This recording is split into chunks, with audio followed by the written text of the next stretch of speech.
Olá, querido irmão! Olá, querida irmã! Paz do Senhor Jesus Cristo a você que de algum lugar do Brasil ou do mundo se junta-me agora para o estudo de mais uma das nossas lições de jovens.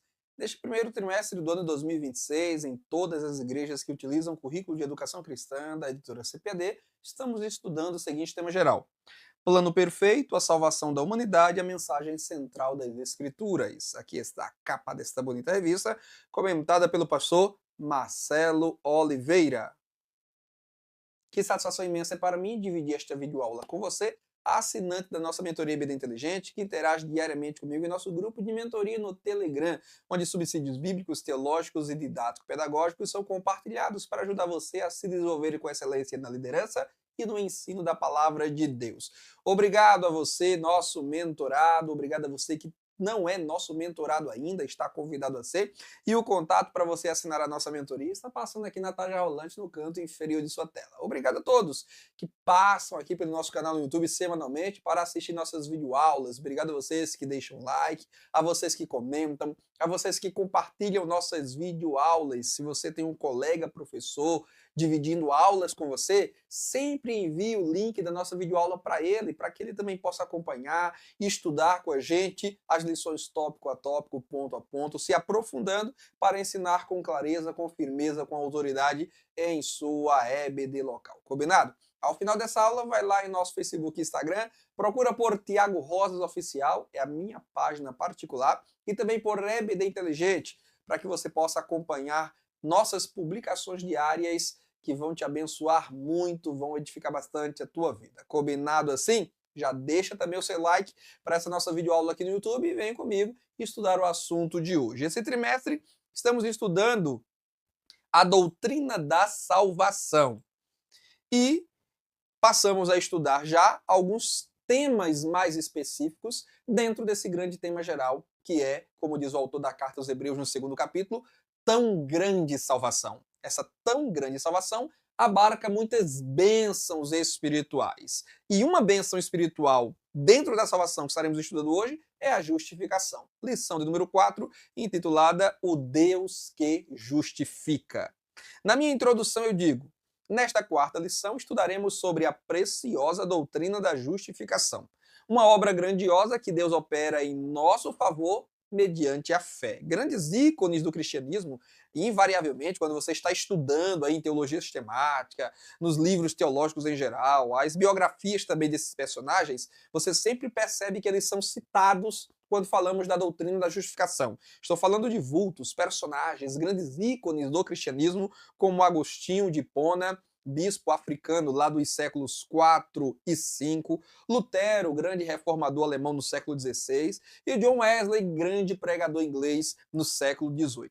Todos esses personagens deixaram para nós algum legado, algum escrito, alguns mais que outros, sobre esta preciosa doutrina da justificação, pelo que os cristãos estão muito abastecidos de conteúdo e de informação sobre essa doutrina. Eu imagino que você, professor, aí na sua tarefa de casa, né, se preparando nesta lição, lendo a lição, estudando, fazendo sua pesquisa aí complementar na internet, nos livros, nos dicionários, nos comentários bíblicos, você certamente tomou a informação desses personagens e das exposições que eles fizeram. Inclusive, lá em nosso grupo de mentoria no Telegram, nós compartilhamos um sermão de John Wesley sobre esse assunto, a doutrina da justificação. Quem está em nossa mentoria, é importante você baixar aquele arquivo e ler.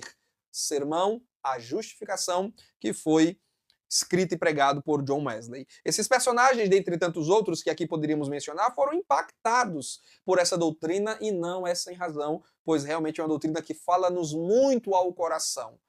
Meditemos a seguir sobre o que significa a justificação, como receber e o que implica na prática ser justificado. Primeiro tópico, o que é a justificação pela fé? Primeiro vamos ao conceito, né? Vamos definir bíblica e teologicamente justificação. Justificação é um termo com conotação judicial ou forense. Lendo aí os comentários bíblicos e os manuais de teologia sistemática, você certamente viu essa expressão, né? Justificação é um termo com conotação forense, judicial, aponta para tribunais. Significa, teologicamente falando, declarar justo ou inocentar, ou ainda absolver, não é absorver, né? Absorver é o que a esponja faz com a água, ela absorve. Aqui é absolver, que é inocentar, é declarar justo, é liberar do tribunal como alguém que não tem culpa daquilo que lhe é imputado. Na Bíblia, é uma preciosa doutrina, ensinada especialmente pelo apóstolo Paulo. Você vai encontrar justificação no Antigo Testamento, você vai encontrar justificação nos Evangelhos, mas muito mais nos escritos paulinos, em especial as cartas de Paulo aos Romanos e aos Gálatas. Aí eu trago a carta aos Romanos e seria bom você, professor, fazer também essa tarefa de casa, né, de conferir o que o próprio texto sagrado diz, lendo na íntegra. Capítulos 3, 4, 5, 8 e o polêmico capítulo 9 da carta de Paulo aos Romanos. Mas aqui o objeto de interesse neste 9º capítulo de Romanos é o finalzinho, tá? Você não precisa lá se preocupar, nem também querer fazer uma exposição do capítulo 9 em sala de aula, pois não é o propósito. Pelo amor de Deus, não se enganche, você, professor, precisa saber aquilo que é relevante e o que não é dentro do tema que está sendo explorado. No capítulo 9, o que vai ser relevante vai ser o finalzinho dele, quando Paulo fala que os judeus buscavam justificação mediante a observância da lei, de forma orgulhosa e soberbada, eles queriam receber justiça de Deus pelos próprios méritos, não acharam essa justificação. Enquanto que os gentios, que não conheciam a lei, como os judeus a tinham, pela fé em Cristo Jesus, foram justificados. E isso reforça o argumento que Paulo vem construindo desde o 3º capítulo. Aliás, para entender o capítulo 9, tem que ler a carta na íntegra, porque ali vamos dizer, o desdobramento de um argumento que Paulo começou muito antes, bem lá atrás, capítulo 3. Na verdade, desde o 1º capítulo, ele fala sobre a situação da humanidade caída, perdida, separada de Deus, apóstata, entregue ao pecado, enfim. Ele vai falar sobre a ira de Deus contra os pecadores, ele vai falar sobre a misericórdia de Deus também, sobre a justificação pela graça mediante a condição da fé. E isso ele vai explorar. Capítulos 3, 4, 5, o 8 é aquele capítulo magnífico em que Paulo ele compõe, né? Podemos até dizer assim, ele compõe um hino, né? Em louvor, em adoração, uma doxologia ao Deus que nos perdoou, que nos justificou. E aí nós temos aquele belíssimo hino, portanto, agora nenhuma condenação há para os que estão em Cristo Jesus. É um texto poético mesmo, inclusive em algumas versões bíblicas, sobretudo as contemporâneas, esse texto vem com os versos quebrados, sinalizando para nós estarmos ali diante de um texto poético. Pois bem, então é importante você ler esses capítulos para que você possa se munir biblicamente de conteúdo, de informação, de armamento acerca desta doutrina, pois de fato Paulo, melhor que qualquer outro autor sagrado, ele explora esse assunto. Então, justificar é mais que perdoar, porque quando você perdoa, você reconhece que alguém errou. Aí você perdoa para não guardar mais qualquer tipo de ressentimento por essa pessoa, mas vai se manter sempre aquela memória de alguém que errou. Você apenas não vai ser mais afligido pela memória uma vez que você perdoou. Mas Deus não apenas nos perdoa, e é verdade que Deus perdoa, mas ele faz algo mais. A justificação é mais do que o perdão. Porque com Deus é sempre mais, né? Deus é Deus de profundidade. Deus é Deus de coisas grandes. Além de nos perdoar, isso é, não se ressentir mais por conta de nossas ofensas, Deus também nos declara inocente, livre de culpa, como se nunca tivéssemos pecados. Olha que coisa fantástica. Baseado em algum mérito nosso? Jamais. Baseado em alguma coisa que a gente fez? Jamais. Baseado nos méritos de Cristo. Nós vamos explorar isso durante a nossa exposição dessa lição. Deus olha para nós pelo prisma de Cristo, pelo filtro de Cristo. Cristo é um mediador, ou seja, ele está no meio, ele está entre nós e Deus. Quando Deus, o Pai, olha para nós, ele vê Jesus. Vendo Jesus, ele vê a inocência do Filho, projetado como uma sombra sobre nós os que cremos em Jesus, né? Aí nós estamos abrigados sob a sombra do Onipotente, como diz o Salmo 91. E enxergando Cristo na nossa frente, Deus o Pai enxerga a sua justiça, a sua retidão, a sua inocência. Mas nós não éramos pecadores? É verdade, éramos. E de quando em quando estamos falhando, estamos errando. Mas uma vez que Cristo se pôs como nosso mediador e ofereceu preço pela nossa justificação, o Pai não leva em conta esses nossos pecados de outrora, e sempre que nós nos voltamos arrependidos para Ele, pedindo perdão pelos nossos pecados, Ele nos perdoa, nos limpa, nos purifica e não se ressente de nossos erros, nem nos trata como vis pecadores, mas antes como justificados e como santificados por causa do sangue de Jesus. Então é Deus declarando-nos em seu tribunal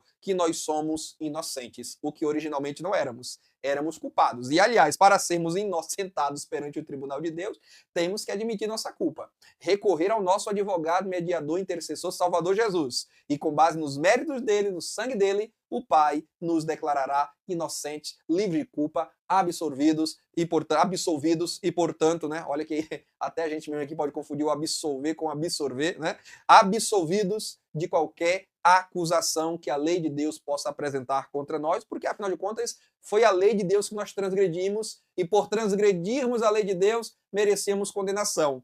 Mas, como vamos citar mais adiante no texto paulino em Romanos 8, nenhuma condenação há para os que estão em Cristo Jesus. Então esse é o conceito ou a definição de justificação. É Deus declarar justo, é Deus nos absolver, é Deus nos inocentar em seu tribunal. Quando é que acontece o ato da justificação? Assunto desse ponto 2. Bem, de acordo com Isaías, o profeta messiânico, aquele que teve um vislumbre da obra redentora de Cristo, como se Deus tivesse aberto perante os olhos dele as cortinas do futuro e ele tivesse contemplado Cristo carregando a cruz e se entregando no Calvário. Cristo levou, diz o profeta Isaías, ele levou sobre si as nossas dores. O castigo que nos traz a paz estava sobre ele e pelas suas feridas nós fomos sarados. O versículo 11 deste capítulo diz que ele justificará, para vocês verem como a justificação ela já está presente no Antigo Testamento. Ele justificará muitos. Quem são esses muitos a quem o Messias, o Salvador, Jesus, nós sabemos pela revelação do Novo Testamento, justificará aqueles que se voltam para ele arrependidos e com fé genuína no coração. Então, uma vez que Cristo levou os nossos pecados sobre si, pecados que eram causa da ofensa, da divisão entre nós e Deus, da separação entre nós e Deus, da ira de Deus contra nós, da ameaça de condenação eterna que pesava sobre nós, Cristo levou sobre si. Na cruz ele recebe a punição que era nossa, o castigo que era nosso, o abandono. Quando ele diz Eli, Eli, lema sabachthani, ele foi abandonado pelo Pai. Abandonado momentaneamente, para que nós não fôssemos abandonados eternamente. Então, o que é que acontece na cruz? Na cruz acontece uma transferência. A nossa iniquidade é transferida para ele, a justiça dele é transferida para nós. Na cruz, Cristo foi feito uma massa de pecado. Paulo usa uma linguagem muito forte e direta, dizendo que ele se fez pecado. Não é ele se fez como se fosse um pecador, ele se fez pecado. A ideia ali é dizer o seguinte, Cristo na cruz é uma grande massa de pecado. É como se fosse o pecado embrulhado em um corpo humano. É Cristo Jesus. Vejam vocês que a nossa culpa, a nossa condenação, as nossas ofensas, tudo está agora sobre ele.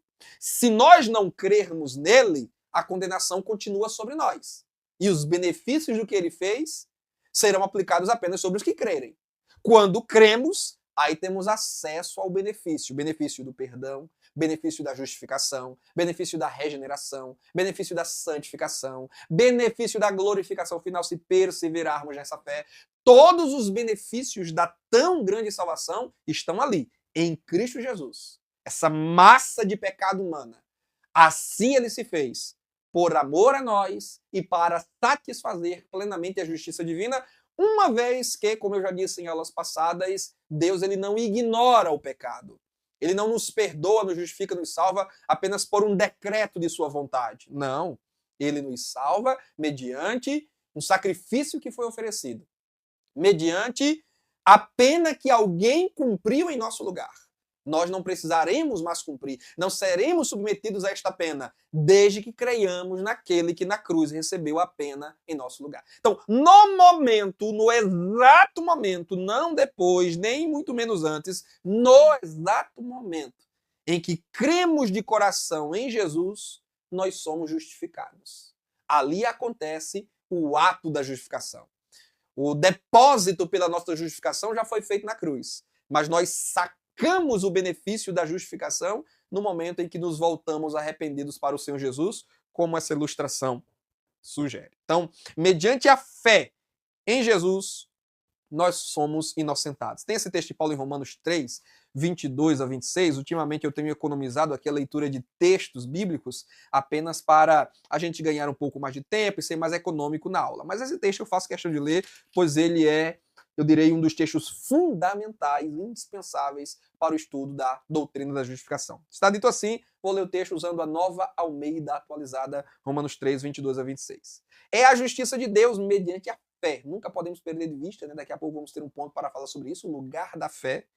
Mediante a fé em Jesus Cristo, para que todos e sobre todos os que creem, ou melhor, é a justiça de Deus, mediante a fé em Jesus Cristo, para todos e sobre todos os que creem.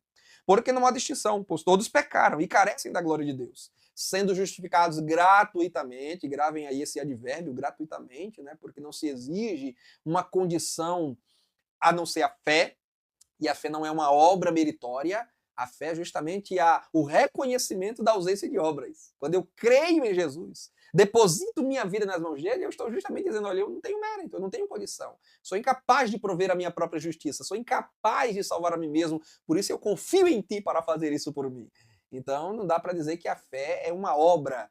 Não, pelo contrário, lá em Efésios 2, Paulo deixa muito claro a distinção entre fé e obras, né? Ele diz, não das obras, pela fé, mediante a fé, né? Pela graça sois salvos mediante a fé. E isso não vem de vós, é de Deus, não de obras para que ninguém se glorie. Portanto, Paulo deixa muito claro que a fé, que é o instrumento pelo qual nós recebemos a salvação e a justificação, não é uma obra meritória. Não é o que você faz para dizer eu mereço, eu fiz, eu exijo que Deus agora me recompense. Sendo justificados gratuitamente por sua graça mediante a redenção que há em Cristo Jesus, a quem Deus apresentou como propiciação no seu sangue mediante a fé. Olha aí, Paulo sempre frisando, fé, a fé, a fé. Deus fez isso para manifestar a sua justiça, por ter ele, na sua tolerância, deixado impunes os pecados anteriormente cometidos. Só tem uma pergunta que fizeram no nosso grupo de mentoria no Telegram. O que significa isso aqui, Deus deixou impunes os pecados? É simples, quando a gente lê o contexto. Deus não os julgou imediatamente, Deus não os condenou imediatamente, Deus os tolerou. Isso é o que Pedro vai chamar de longanimidade. Né? Deus é longânimo para convosco, não querendo que alguns pereçam. Né? E o que é a longanimidade? É esse suportar, esse sofrer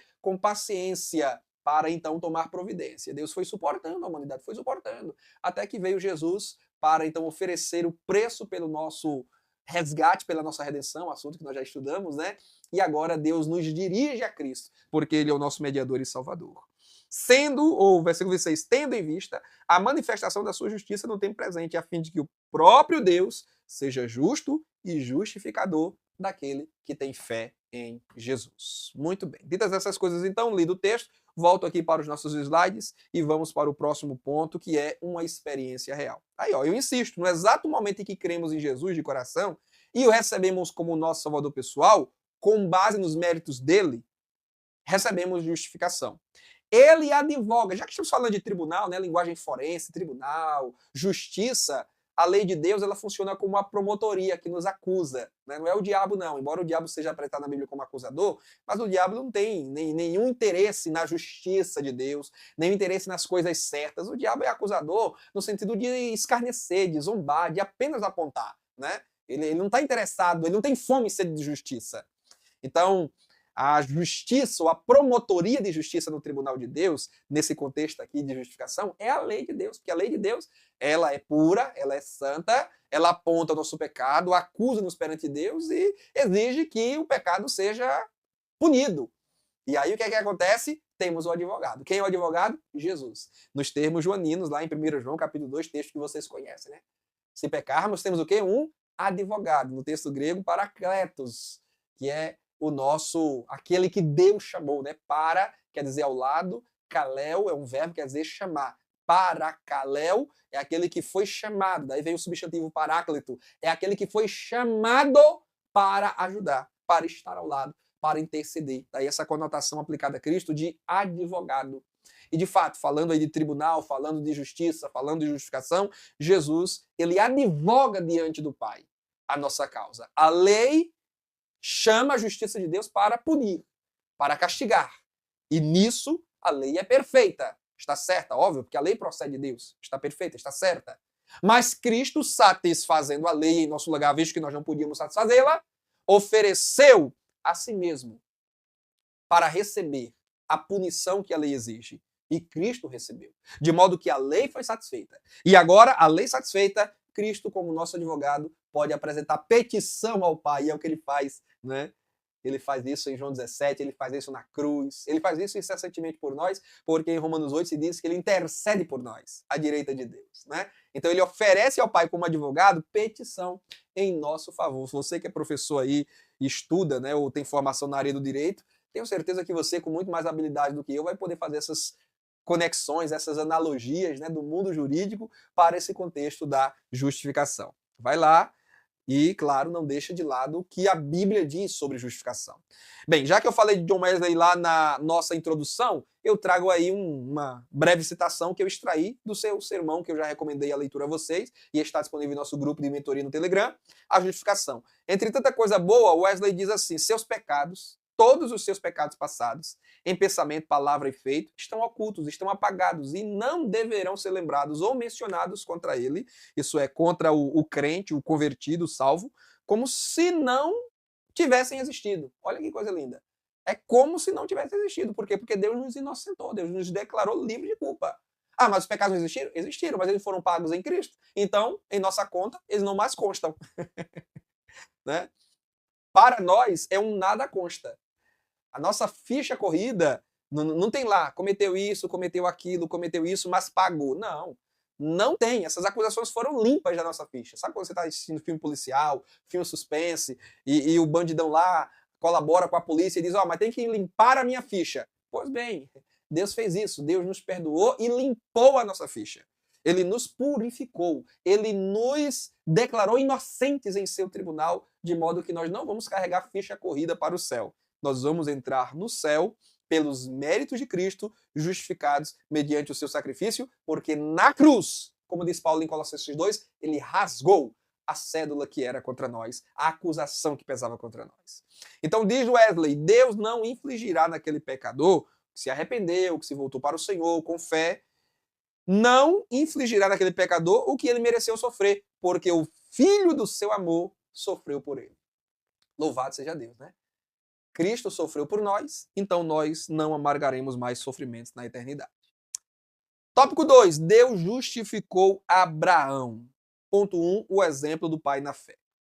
Abraão e sua família, Abraão, ele é trazido aqui nessa lição e não é sem razão. É porque nos textos de Paulo aos Romanos e aos Gálatas, Paulo traz Abraão para argumentar sobre a doutrina da justificação. E, obviamente, nós também procedemos assim em nosso estudo. Abraão e sua família tinham origem idólatra, eram pagãos, conforme registra Josué 24:2. Porém, ao ouvir o chamado de Deus, Abraão obedeceu e creu de coração na promessa recebida do Senhor quanto à sua posteridade. Foi uma fé tão sincera e tão firme, tão segura de Abraão, irmãos. A questão do filho, herdeiro, Isaac, a descendência, mais que as estrelas dos céus, que no dia que Deus disse a Abraão para oferecer seu filho Isaac, o tão esperado filho, ele esperou 25 anos por esse filho. Porque Deus prometeu quando ele tinha 75. Ele foi gerar Isaac quando estava com 100. Ele esperou 25 anos. Quando Isaac era já um rapazinho, não tinha nem casado ainda, não tinha gerado filhos, Deus disse a Abraão, me oferece Isaac como um sacrifício. Abraão não fez conta, irmãos. A Bíblia diz que Abraão, na manhã seguinte, olha, imediatamente ele não ficou uma semana brigando com Deus, um mês, não, Senhor, o que é isso? É o filho da promessa, eu esperei 25 anos, como é que agora o Senhor me pede ele em sacrifício? Ele nem sequer casou, ele nem sequer tem filhos para levar adiante a descendência que o Senhor me prometeu, como é que o Senhor agora me pede para oferecer ele em sacrifício? Ele não questionou. Prontamente ele foi. Estava disposto a oferecer o rapazinho Isaac em sacrifício. Óbvio, Deus não deixou que isso acontecesse, porque era apenas um teste de fé para Abraão, no qual ele foi aprovado. Mas o autor da Carta aos Hebreus explica que Abraão tinha fé. Ele acreditava que das cinzas Deus podia trazer Isaac de volta. Ou seja, eu vou oferecer. Por que eu vou oferecer? Sem duvidar, sem hesitar, sem demorar. Porque se Deus me disse que é através desse menino que ele vai me dar descendência, e ele já deu provas suficientes de que ele é poderoso para fazer isso, de que ele é verdadeiro, de que ele é real, é o Eu Shaddai, como ele se apresentou a Abraão, então eu vou. E se este menino morrer, ele deverá morrer em meio ao sacrifício, Deus vai ressuscitá-lo. Mas de uma coisa eu sei, vai ser no Isaac que Deus vai cumprir a promessa, porque Deus deixou isso muito claro para mim. Então a fé de Abraão era uma fé gigante, irmãos. Lembremos-nos nós que Abraão não tem nenhum precedente de ressurreição. Hoje nós temos. muitos precedentes de ressurreição no Antigo e no Novo Testamento para a gente crer em ressurreição. A ressurreição de nosso Senhor Jesus Cristo é a mais importante delas. Mas Abraão não tinha. Qual é o caso de ressurreição na história que Abraão tem para poder confiar, tomar como exemplo, dizer, Deus ressuscitou fulano, então Deus também vai ressuscitar meu filho? Não, ele não tinha nenhum precedente. Nesse sentido, a fé dele se agiganta ainda mais.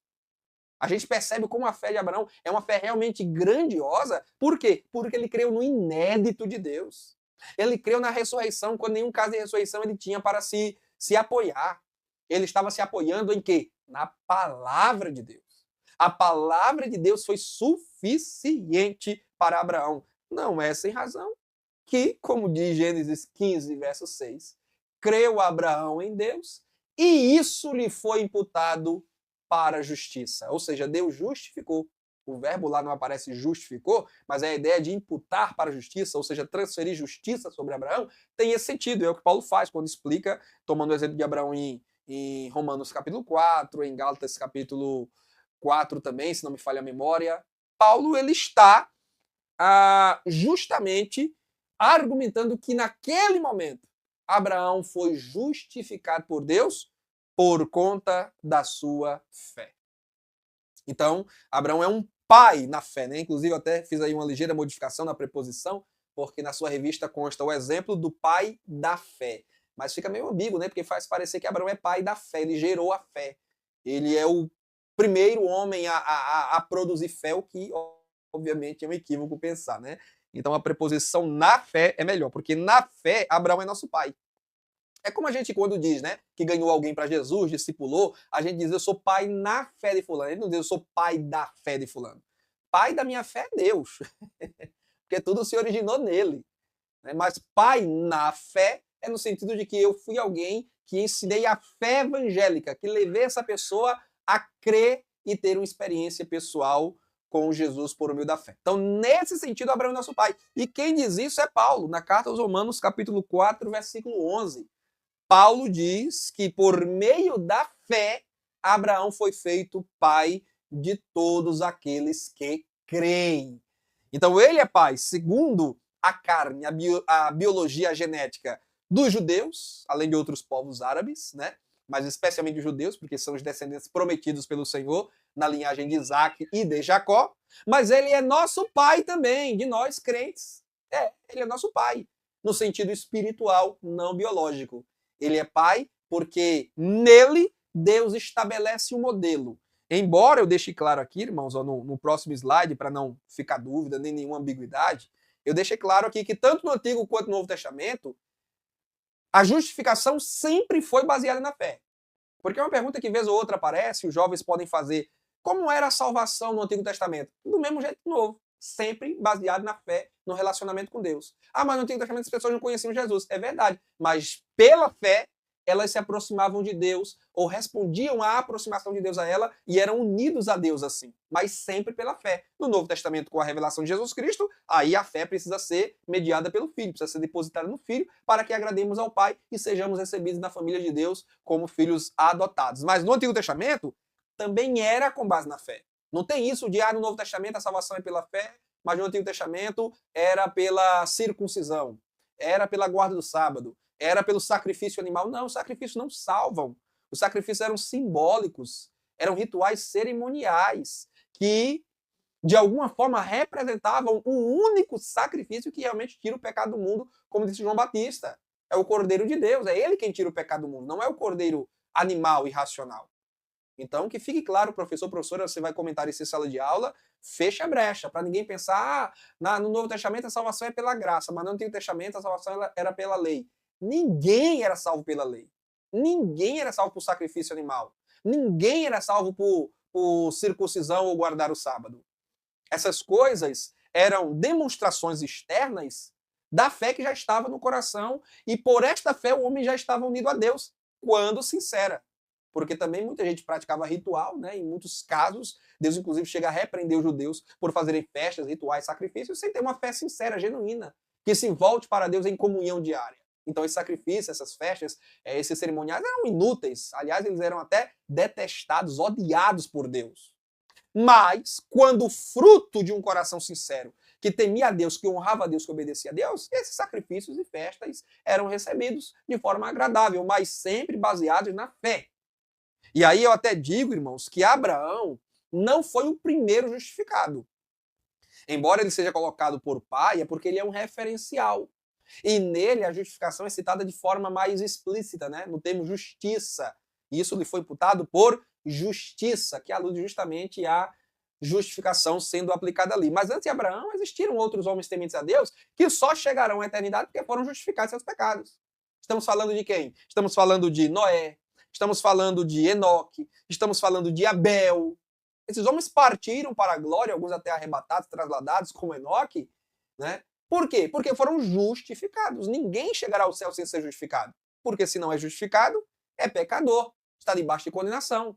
Este é o estado que todo homem vem ao mundo após a queda de Adão. É o estado de condenação, de pecado. Para adentrarmos aos portais da glória celeste, temos que ser justificados. Senão, não entramos lá. Então, quaisquer dos justos que morreram antes de Abraão, estes também foram justificados por Deus. Mas em Abraão, nós temos um referencial. Em Abraão, Deus estabelece para nós um modelo de relacionamento com Deus baseado na fé, na confiança, na disposição em obedecer a Deus, porque você sabe que Deus é, você crê no que Deus fala. Por isso é dito que ele é o nosso Pai na fé, porque ele é um patriarca, ele é um modelo espiritual tomado por Deus para que sigamos. Mas que fique claro, em toda a história, a justificação sempre é mediante a fé. Aliás, Paulo está argumentando justamente isso aos romanos e aos gálatas, para dissipar aquela ideia de que não, eles eram justificados porque tinham a circuncisão. A circuncisão foi dada a Abraão depois, como um sinal. Paulo argumenta isso. Como um sinal da justificação recebida. E não a justificação foi dada como um sinal da circuncisão. A circuncisão foi dada depois. A justificação já tinha acontecido. Ponto 2, o lugar da fé. Hebreus 11:6. Sem fé é impossível agradar a Deus. Assim, a fé em Deus é essencial. Esse é o lugar dela. É um lugar central. Essencial. Uma vez que ninguém jamais será justificado perante Deus por praticar obras da lei. Paulo argumenta isso muito bem, tanto na carta aos Romanos quanto na carta aos Gálatas. Por obras da lei, por mérito próprio, porque eu obedeci, porque eu guardei a lei, porque eu guardei o sábado, porque eu fiz a circuncisão, porque eu dou esmola de tudo quanto ganho, eu jejuo 3 vezes por semana, a oração do fariseu, daqui a pouquinho eu trago ela na tela. Então eu mereço em Deus, eu mereço, eu exijo perdão, eu cumpri pena, né? Eu cumpri pena, então agora eu tenho que ser liberado. Não, você não cumpriu pena. Se tivéssemos de cumprir pena, nós cumpriríamos no inferno eternamente. E não existe redução de pena também por bom comportamento, né? Trazendo novamente essa linguagem aí do campo jurídico, social, né? Contemporâneo. Está lá o preso, se ele ler livros, se ele trabalhar, se ele tiver bom comportamento, aí ele vai tendo redução da pena dele, vai diminuindo os dias no cárcere. Tem gente que pensa que espiritualmente isso também é possível. Não, olha, eu tenho um bom comportamento, eu não creio em Jesus. Não creio em Jesus, certo? Eu não creio em Jesus, mas assim, eu sou uma pessoa que paga minhas contas em dia, eu trato bem minha esposa, meus filhos, sou trabalhador, sou honesto, eu dou esmola aos pobres, vou até à igreja de quando em quando, né? Só não me entreguei a Jesus ainda, que eu não quero vir para a luz para que minhas mais obras não sejam reveladas. Mas, tem que dar a redução aí de pena até que eu seja finalmente liberado da minha condenação. Isto não existe. Não existe. Ou você aceita que Cristo pagou a pena em seu lugar e você precisa entregar-se a Ele, esconder-se sob as sombras de suas asas, ser por Ele discipulado, viver e morrer com Ele, ou então você vai carregar a culpa consigo e não havendo arrependimento enquanto houver vida, não haverá chance de ser absolvido finalmente. Amargará eternamente a condenação longe de Deus. Então, os méritos são de Jesus. Quem quer que queira ser justificado precisa crer em Jesus, porque é crendo em Jesus que recebemos de Jesus a justificação para os pecados. Como diz o hino 20 da harpa cristã, livres de pecado vós quereis ficar, olhai para o Cordeiro de Deus. tem que olhar para ele. Como disse o próprio Senhor Jesus, aludindo ao episódio da serpente que Moisés ergueu no deserto. Quando eu for levantado, atrairei todos para mim. Então, qualquer que quiser ser curado da mancha do pecado, como curados eram os hebreus no deserto das picadas de serpente, precisa olhar para o Cordeiro de Deus crucificado. Próximo ponto, o sentido prático dessa doutrina. Para a gente não ficar só na teoria, né?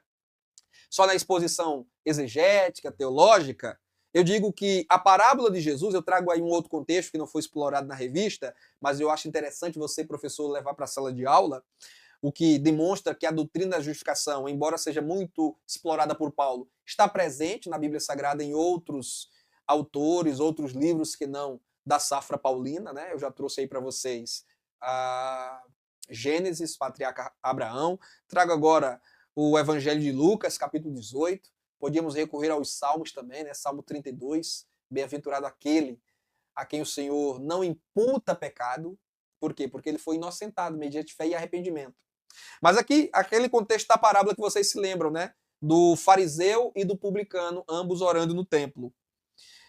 Essa parábola de Jesus, ela reforça a doutrina da justificação pela fé, não por obras. E demonstra a importância dessa doutrina para nos ensinar o quê? Confiança em Deus e humildade em lugar de orgulho e de religiosidade. Por quê? Jesus diz, ó, 2 homens subiram ao templo. O fariseu, né, cujo título, né, nome fariseu, significa separado. Eles eram considerados os homens mais santos, separados, distintos da sociedade. Na época de Jesus, famosos pela hipocrisia, porque aparentavam uma coisa, mas na essência, no interior, eram outra. Mas como é que ele orava? De forma soberba. Graças te dou, ó Pai, porque não sou como essa gentalha. Eu brinco dizendo que é a oração do crente Kiko, né? Não sou como essa gentalha. Ele não se mistura com as gentalhas. Dou o dízimo de tudo quanto ganho. Ó, começou a se gabar diante de Deus, contando vantagem. Dou o dízimo de tudo quanto ganho, jejuo 3 vezes por semana, dou esmola aos pobres, BBB, bababá. Esse cara sou eu, né? Ó, o espírito do Roberto Carlos. Esse cara sou eu. Tô aqui, hein, Deus? Olha pra mim, hein? Deixa eu tá vendo o que é que eu tô fazendo, hein? Ó, pontinho aí na média, hein? Pra minha aprovação no bimestre, hein? Mas pertinho dele estava um outro homem, o publicano. É muito interessante essas duas figuras tomadas aqui por Jesus. Por quê? Porque o fariseu, como eu já disse, o próprio nome fariseu, no étimo, na origem, significa separado, distinto, aludindo a essa alta respeitabilidade. Olha que palavra chique para a gente usar em dia de domingo mesmo, né? Para a gente gastar o vocabulário. Ele desfrutava de respeitabilidade pública, o fariseu. Mas o publicano era o contrário. O publicano ele era odiado pelos judeus. Considerado bandido, ladrão, formador de quadrilha, assaltava os próprios conterrâneos judeus para servir a causa estrangeira, para servir as forças de ocupação romanas. Mas este homem, odiado pelos judeus, tido como traidor da pátria, como ladrão, como quadrilheiro, como é que ele orava? Ele nem ousava olhar para o céu, o que sugere que o fariseu estava com a cabeça erguida, olhando para o alto, né? Todo espalhafatoso, todo cheio de encenação. Mas ele, o publicano, não ousava olhar para cima, antes batia no peito em sinal de aflição, e a oração dele, bem mais breve que a do fariseu, era simplesmente essa: tem misericórdia de mim, ó Deus, que sou pecador. O fariseu se gabava do que ele não era. Não sou como os demais homens. Mas o publicano, ele se afligia pelo que ele era. Sou pecador. O que é que Jesus diz? Este, o publicano, e não aquele, o fariseu, desceu, ó, qual é o verbo que Jesus usa? Justificado para casa. Então nós vemos aqui o ensino de Jesus sobre justificação. E qual é a lição de moral, vamos dizer assim, desta parábola? Precisamos confiar em Deus, não em nós mesmos. E precisamos ser humildes, reconhecendo, primeiro, o valor do outro, em vez de desprezá-lo, que era o que o fariseu estava fazendo. E, segundo, e talvez até na ordem das prioridades, em primeiro lugar, muito mais importante, reconhecer a nossa pequenez diante de Deus. Reconhecer que é por graça, não por mérito. Não é por jejuar 3 vezes na semana, por dar o dízimo de tudo quanto você ganha, por dar esmolas aos pobres, mas é por graça, é por favor. O publicano orava pedindo misericórdia. E o que é misericórdia? É ter dó, é ter pena, é ter compaixão de quem está em um estado de miséria. Só pede misericórdia quem se percebe em estado de miséria. Foi o pedido da mulher Ciro Fenícia, em favor de sua filha endemoniada. Foi o pedido de Bartimeu, cego e mendigo, na entrada de Jericó. Tem misericórdia. E o que é isso? Tenha piedade, tenha dó. Eu estou em um estado de miséria. O publicano podia ser até de classe média, talvez até de classe alta. Podia ser um homem de poder aquisitivo, socialmente bem resolvido, mas ele se vê em miséria. Por quê? Como a filha da mulher Ciro Fenícia, este homem estava endemoniado? Não. Seria um tipo de miséria, possessão demoníaca. Porque como Bartimeu, ele é pobre, está mendigando? Não, esse é um tipo de miséria, miséria social. Mas não é a que esse homem sente que tem e que sofre. Mas ele se sente em um estado de miséria. Qual é o estado de miséria dele? A pior das misérias. A miséria espiritual. A miséria do sentir-se longe de Deus, não salvo, não redimido.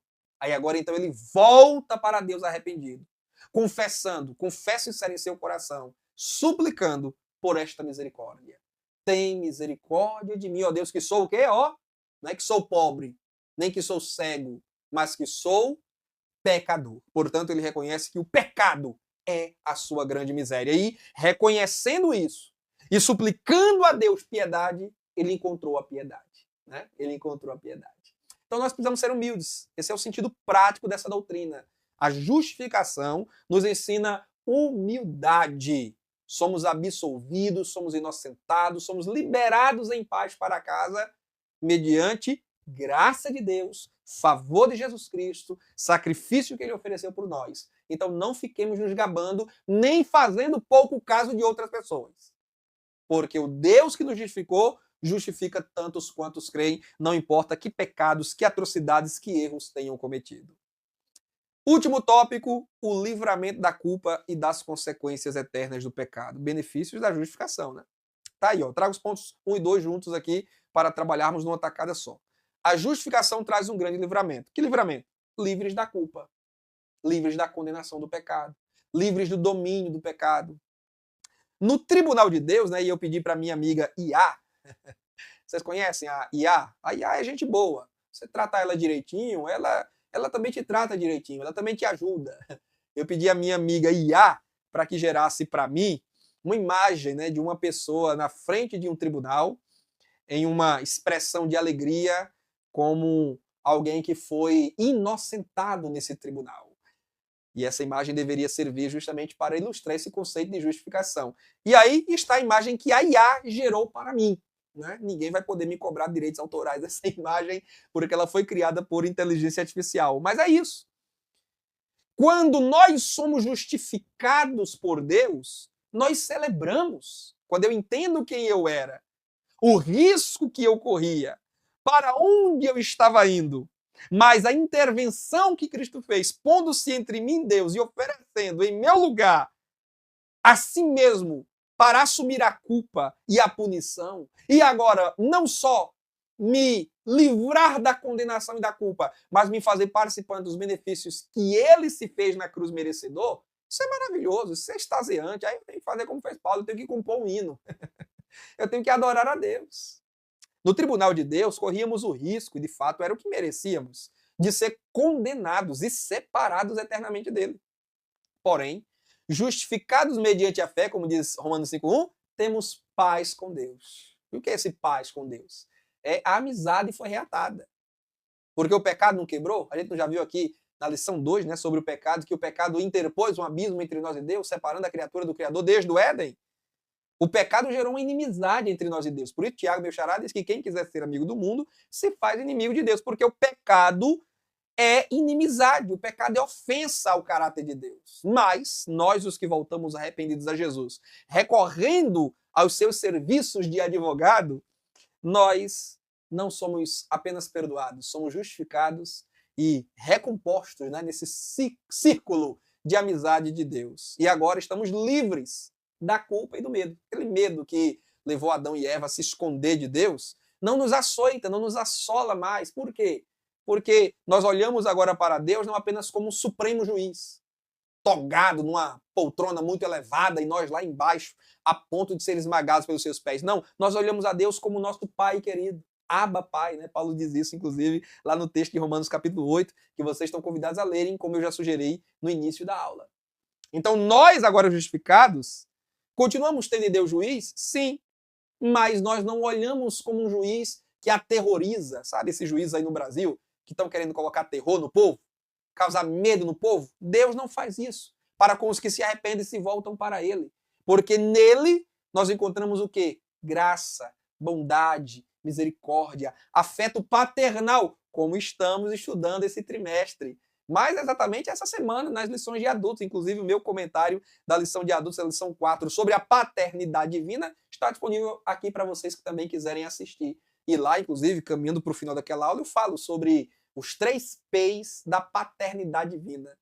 Os 3 predicativos, né, para fazermos aí a aliteração, tudo no P. Os 3 predicativos da paternidade divina. Quais são? O P de presença, Deus é um pai presente. O P de proteção, Deus é um pai que protege seus filhos. E o P de provisão, porque Deus é o pai que tudo provê para os seus filhos. Ele é, como disse Abraão, que citamos nessa nossa aula aqui, Yavé Jireh. Não foi o que ele disse a Isaac lá no Monte Moriá? Quando o garoto perguntou, pai, aqui está a lenha, a faca para cortar o animal está aqui, mas cadê o sacrifício, o animal, a vítima que vamos imolar? Aí Abraão declarou, meu filho, Yavé Jireh, para si o cordeiro. Yavé Jireh, o Senhor proverá. Deus proverá o cordeiro. No coração, Abraão sabia que era o seu filho Isaque. Óbvio, ele não ia causar terror sobre o menino. Né? Mas logo em seguida ele teve que pegar o menino e amarrá-lo no altar. Eu fico só imaginando aqui, né, o que se passou na cabeça do Isaque e como Isaque reagiu. O relato bíblico é muito sucinto e nos omite essa informação. Mas você imagina a cena? Isaque sendo amarrado? O velho Abraão estava muito seguro do que ia fazer e, como já disse, citando Hebreus, né, ele confiava que depois de morto o menino ia voltar à vida, mas convencer Isaque disso era outros 500. Qual deve ter sido o susto de Isaque quando o pai o tomou e o amarrou? Qual deve ter sido o semblante de Isaque? Ele deve ter chorado? Olha, não sei, deve ter tremido.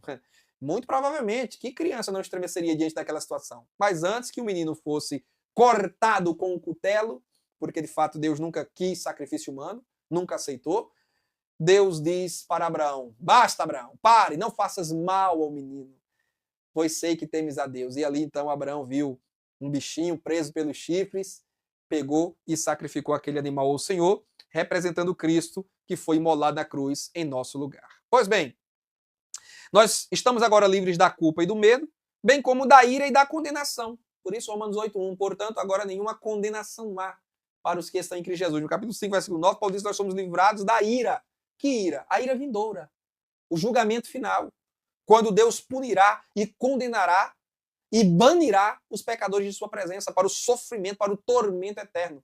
Como diz Jesus repetidas vezes nos evangelhos e como o Apocalipse, capítulos 21 e 22, muito bem registram para nós.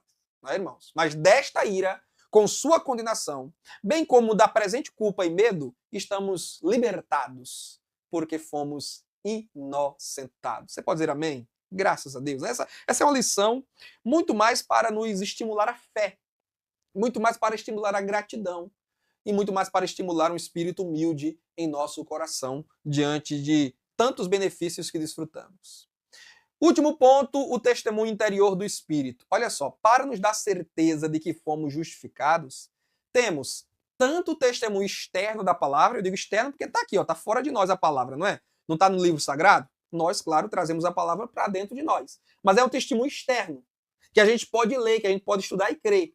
As Escrituras nos garantem, conforme Paulo diz, entre tantos textos aqui que eu poderia trazer, Gálatas 2,16, que pela fé em Cristo nós somos justificados. Então a palavra nos dá essa garantia. Mas não fosse suficiente a palavra dizer isso, ainda temos nós, os que cremos nesta palavra, o testemunho interno. O Espírito Santo que veio habitar em nós e fazer do nosso corpo um santuário para Deus, nós o temos dentro de nós. Esse texto de Paulo em Romanos 8, 15, 16 não diz explicitamente assim, o Espírito testemunha dentro de nós que nós somos justificados. Não, não diz isso. Mas o contexto todo aí é de justificação. Então, quando Paulo diz que o Espírito, nesse texto, testemunha com o nosso espírito que nós somos filhos de Deus, isso pode ser aproveitado sim, considerando o macro contexto, o contexto maior de Romanos, sim, também uma referência ao testemunho do Espírito Santo quanto à justificação.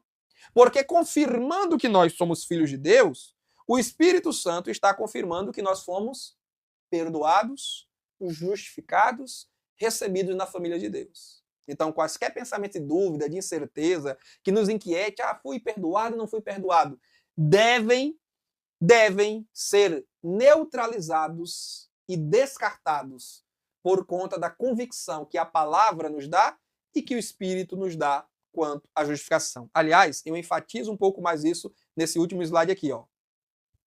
É comum dizer a pessoas que se sentem culpadas, se perdoe.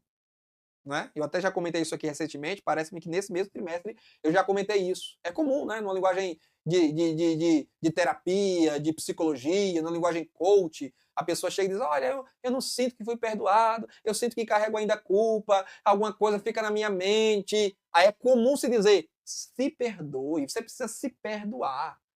Mas essa, eu digo aí, não é uma linguagem bíblica nem teológica. Você não vai encontrar nenhum versículo da Bíblia dizendo se perdoe. Nem também na boa literatura teológica, né? Aqui eu citei Agostinho, citei John Wesley, citei Lutero. Você não vai encontrar esses teólogos dizendo se perdoe, não, porque biblicamente falando, não tem isso de se perdoar. Irmão Tiago, então eu vou carregar a culpa? Não, pelo contrário.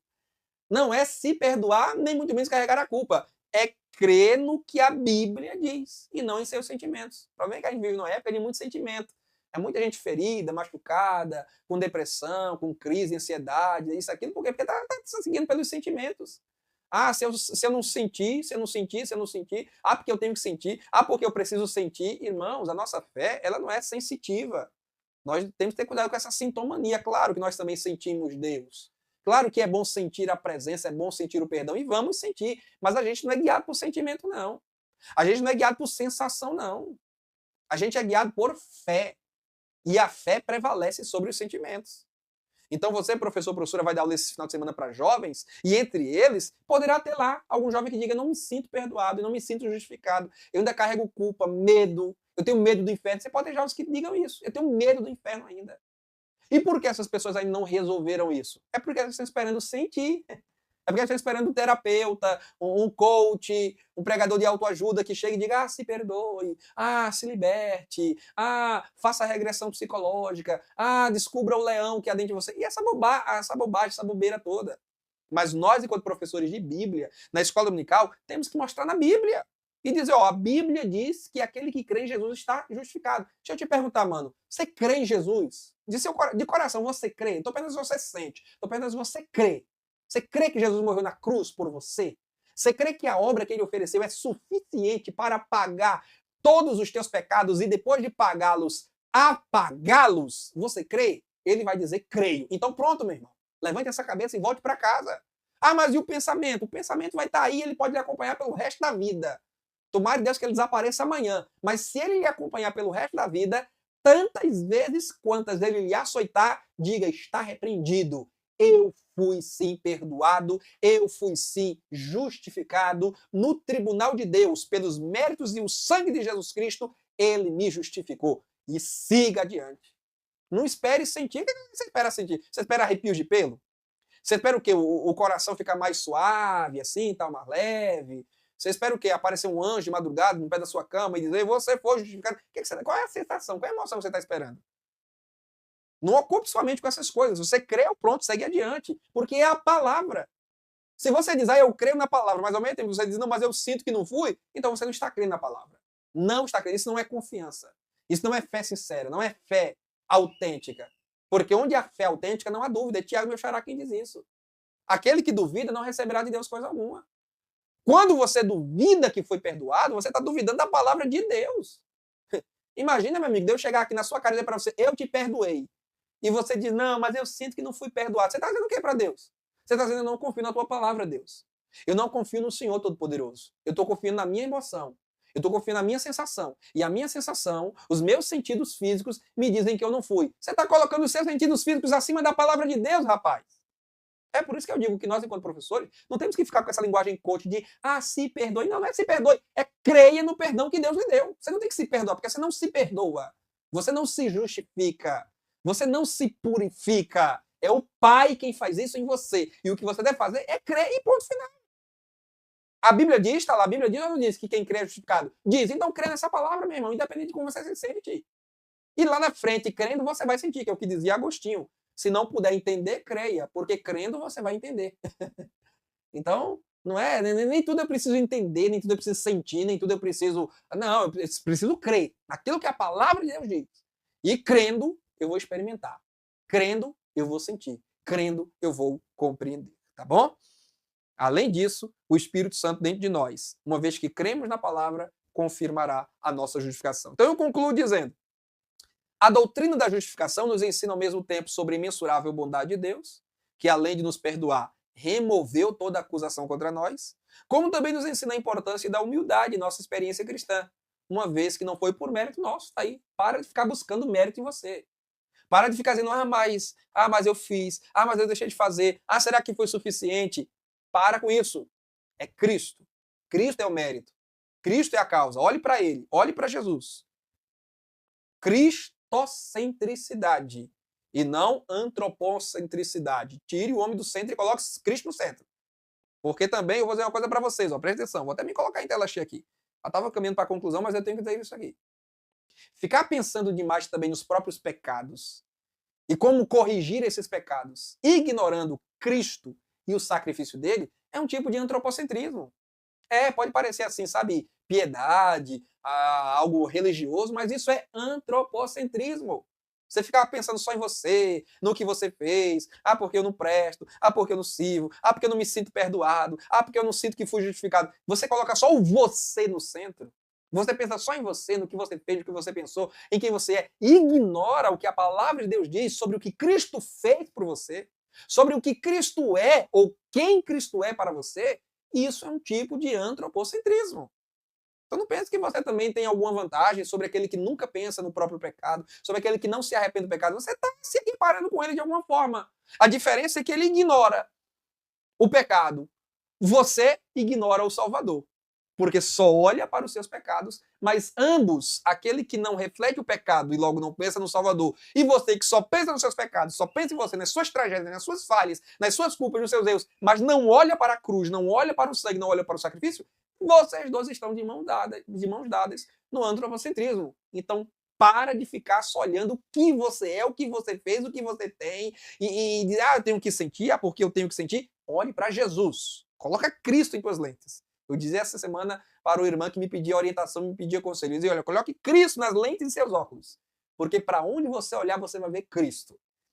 Se Cristo não for o seu foco, aí você vai ficar olhando para você, para os seus dilemas, para as suas crises, outra palavra chique aqui, para as suas idiosincrasias, para os seus dilemas, suas inquietações, suas perturbações, suas crises de identidade.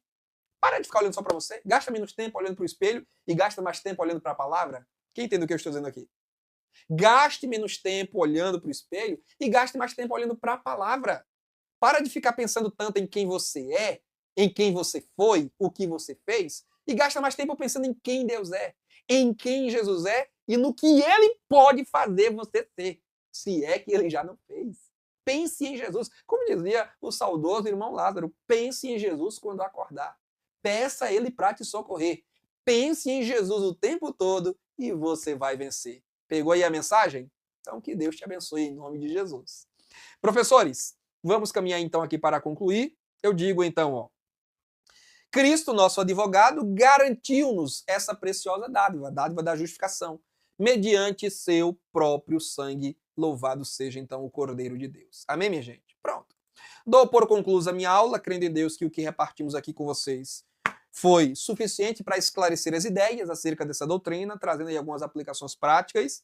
Passo o bastão agora da Bíblia da Revista para você. Está com vocês agora ministrar esse conteúdo com clareza, objetividade, na unção do Espírito Santo, gerando fé, consolo, gratidão, humildade no coração de seus alunos, tá bom? Obrigado pela audiência. E não esquece de deixar o seu like se é que você não fez isso. Terminando aqui a aula, vai lá no Instagram e Facebook, segue Tiago Rosa Oficial e também EBD Inteligente. Se você gosta também de acompanhar os conteúdos das lições de adultos esse trimestre, estudando a doutrina da Trindade, assiste as videoaulas que também estão aqui disponíveis em nosso canal no YouTube. Combinado? Ore comigo. Pai de bondade e misericórdia, te agradecemos pela preciosa dádiva da justificação.